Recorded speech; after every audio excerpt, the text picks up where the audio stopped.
Juanico a la parole. Merci, messieurs les présidents, monsieur le ministre, mes chers collègues. Le dernier budget de la législature affiche clairement la priorité du gouvernement en faveur de la mission sport, jeunesse et vie associative, dont les crédits augmentent de près de 20% à périmètre courant pour atteindre 738 millions d'euros, alors que le budget de l'État n'est en hausse que de 0,6%. Si l'on ajoute les crédits du Centre national pour le développement du sport, les crédits de la mission s'élèvent à 997,7 millions d'euros en 2017, contre 757,6 millions d'euros en 2012, soit une augmentation de 32% depuis le début du quinquennat. Au sein de la mission, les crédits dédiés au sport sont en augmentation de 16% pour s'établir à 261 millions d'euros à périmètre courant. À ces crédits budgétaires, il convient d'ajouter les recettes affectées au CNDS pour un montant de 260 millions d'euros. Je rappelle, à ce titre, que le plafonnement des recettes affectées au Centre national du développement du sport et issu des prélèvements de la Française des Jeux rapportera près de 111 millions d'euros à l'État en 2017, contre environ 37 millions d'euros en 2012. Ce complément de ressources pour l'État représente en cumulé un montant de 445 millions d'euros sur l'ensemble du quinquennat, monsieur le ministre.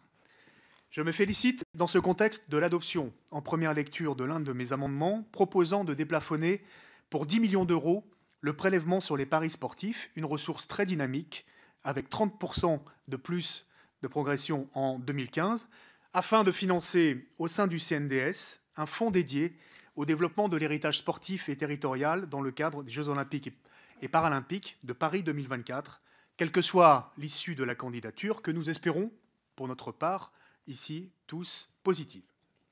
Ce fonds pourrait être affecté au financement d'équipements sportifs de proximité, au soutien aux projets éducatifs passerelles entre les clubs sportifs et les établissements scolaires, au renforcement du dispositif Chaperon à nager, à l'accompagnement des clubs par la création ou la pérennisation d'emplois sportifs qualifiés, ou enfin au soutien des initiatives sport, santé, bien-être dans les territoires.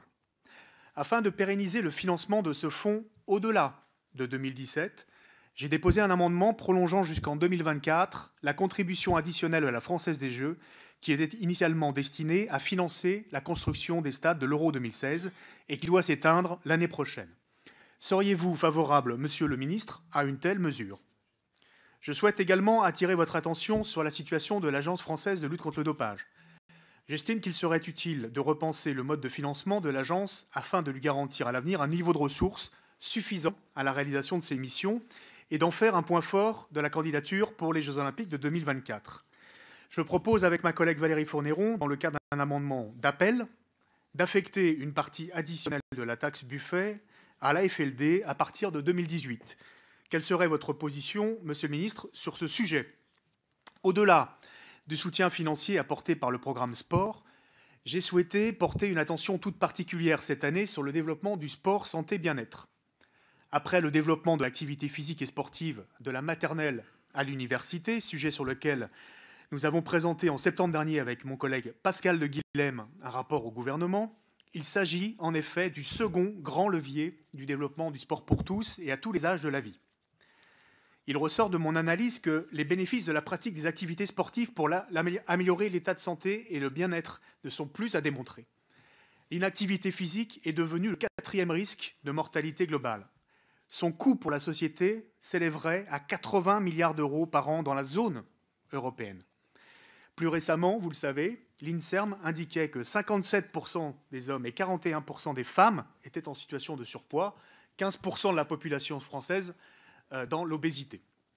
Pour lutter contre le développement de la sédentarité, le mouvement sportif est en train d'adapter son offre de pratique afin de séduire de nouveaux publics.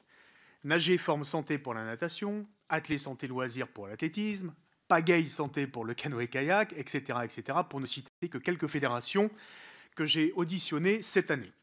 Je suis convaincu qu'il convient de poursuivre les efforts entrepris et je propose de renforcer les moyens alloués aux réseaux régionaux sport, santé et bien-être. Je note en particulier le faible montant des crédits dédiés à ces réseaux en dépit des nombreuses initiatives sur les territoires.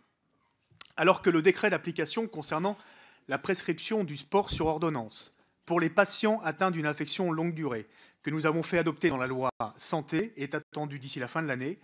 Je propose de mettre en œuvre la possibilité de prescrire des activités physiques et sportives avec une prise en charge par l'assurance maladie obligatoire ou encore le développement des activités sportives en entreprise dans un cadre fiscal incitatif.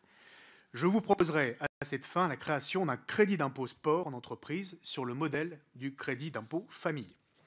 Concernant enfin le second versant de la mission, les crédits dédiés à la jeunesse et à la vie associative, ils progressent à périmètre courant de près de 22% pour s'établir à 478 millions d'euros en 2017. L'augmentation résulte des crédits en faveur du service civique, avec un objectif de 150 000 jeunes volontaires en 2017, contre 30 000 au début du quinquennat. Pour permettre cette montée en charge, près de 390 millions d'euros sont ouverts. Le service civique est un élément clé du parcours citoyen des jeunes que nous sommes en train de conforter avec le projet de loi Égalité et Citoyenneté. Les premiers résultats sont là, puisqu'une étude récente du CREDOC et de l'INGEP révèle une importante hausse de l'engagement bénévole des jeunes, 9% en un an.